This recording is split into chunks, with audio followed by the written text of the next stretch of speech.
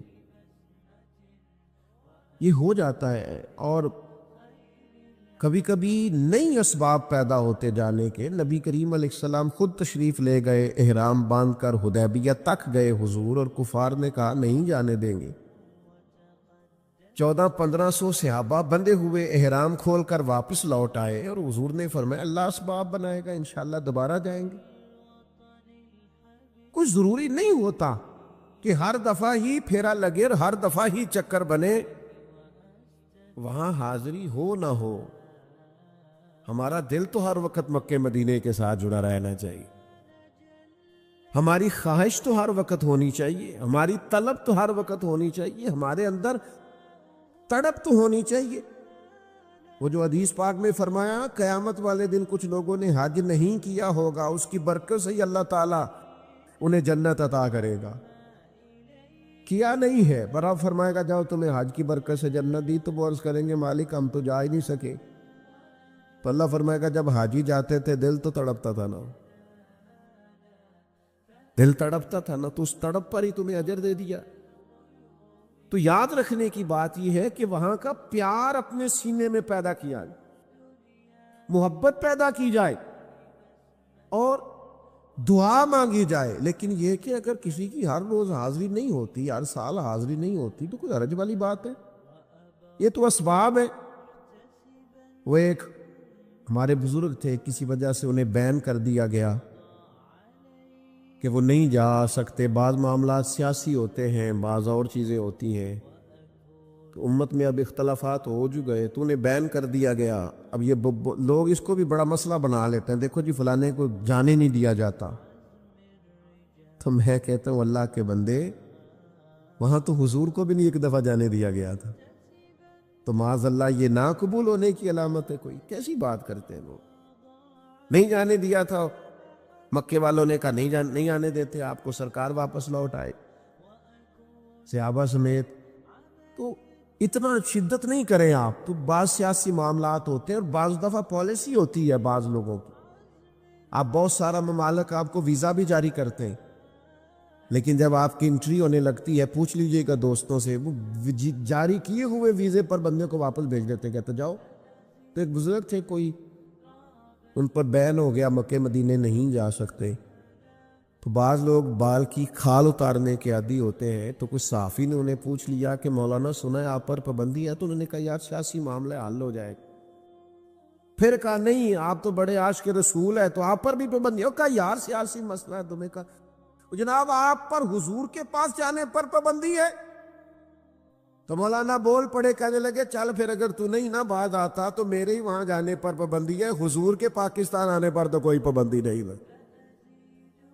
اس لیے کچھ چیزیں ایسی ہیں جس پر ہمیں متوجہ ہونے کی ضرورت ہے, کچھ چیزیں ایسی ہیں جس پر ہمیں غور کرنے کی حاجت ہے. بعض لوگ جو ان کی طبیعت چاہتی ہے سو کہہ دیتے ہیں. تو مکہ شریف کا اور مدینہ منورہ کا میں الحمدللہ حاضر تھا. میری مجبوری ہے, اب میں سب کو بتا کے نہیں جا سکتا.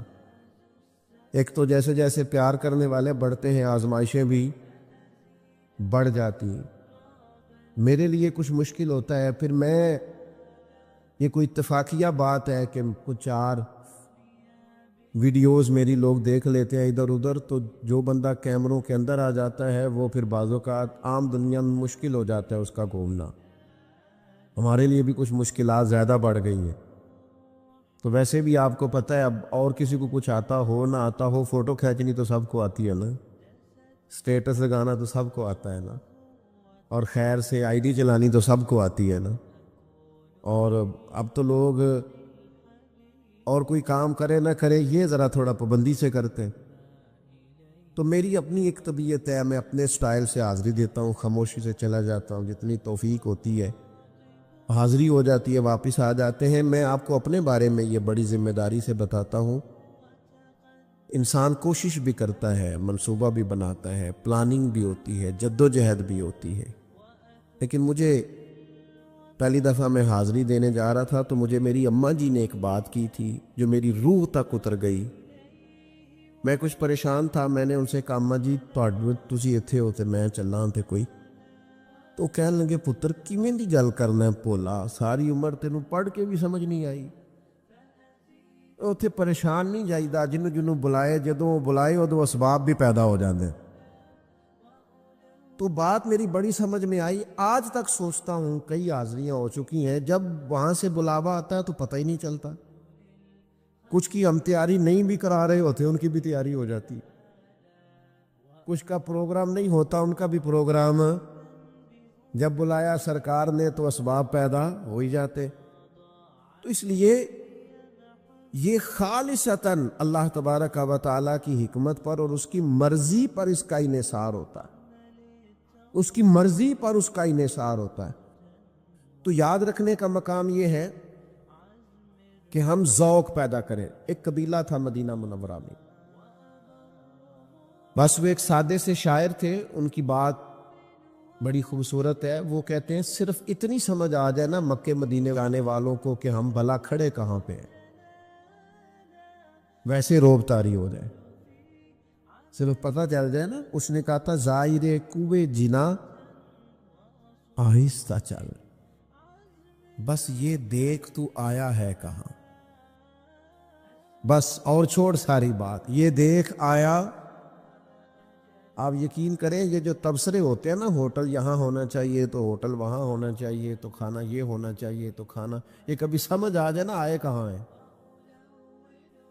سمجھ آ جائے کہ دیکھ آیا ہے کہاں, آہستہ اسے سمجھ آ جائے نا. اللہ حضرت فرماتے ہیں کہ حرم کی زمین اور قدم رکھ کے چلنا. ارے سر کا موقع ہے او جانے والے, اگر خالی پتہ چل جائے کہ بندہ کھڑا کہاں ہے تو اسے تو 3 دن روٹی نہ بھی ملے نا تو پھر بھی اس کا مکے مدینے میں صحیح گزارا ہو، فٹ پاتھ پہ بھی سونا پڑے تو پھر بھی مکے مدینے میں گزارا ٹھیک ہو۔ اور جی ہمارا ہوٹل بڑا دور ہے، تو میں نے کہا میں نے تو حدیث میں کچھ اور پڑھا ہے۔ نبی کریم صلی اللہ علیہ وسلم کی خدمت میں ایک قبیلے والوں نے عرض کیا تھا، یا رسول اللہ صلی اللہ علیہ وسلم ہمارے گھر مسجد نبوی شریف سے ذرا دور ہے، تو مدینہ مسجد نبوی کے قریب قریب کچھ گھر مل رہے ہیں، ہم سوچ رہے ہیں وہ چھوڑ کے یہاں نہ آ جائیں، ذرا مسجد کی قربت مل جائے گی۔ تو حضور نے کیا فرمایا؟ کریم فرمانے لگے وہیں رکے رہو، جتنے قدم تم چل کے آؤ گے اتنا ہی اللہ زیادہ اجر عطا فرمائے گا۔ تو ٹھیک ہے جناب، آپ کو اللہ تعالیٰ نے وسعت دی ہے، آپ بالکل قریب حرم کے رہیں، بات اچھی ہے، لیکن یہ فلسفہ بھی تو سمجھے نا، جنہیں حضور نے فرمایا زیادہ چل کے آؤ گے اجر بھی زیادہ ملے گا، تو ان لوگوں کا بھی تو آپ اندازہ دیکھیے نا، پھر حضور نے تاکید کیا فرمائی، نبی پاک علیہ السلام نے تعلیم کیا ارشاد فرمائی۔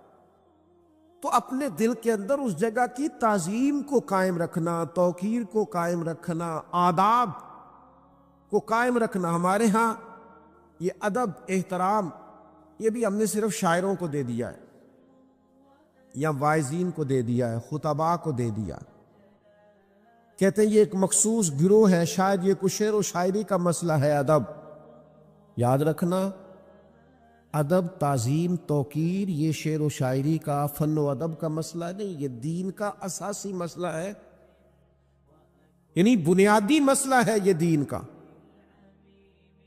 ہمیشہ چھوٹا بڑے کے ادب بتاتا ہے، استاد ہیں یار خیال کر والد صاحب میں چھوٹے بتا رہے ہوتے ہیں بڑوں کے، لیکن کائنات میں دربار رسالت ایک ایسا دربار ہے کہ رب اکبر ہو کے اپنے نبی کے ادب بتاتا ہے۔ لا ترفعوا اصواتکم فوق صوت النبی، خبردار اپنی آوازیں میں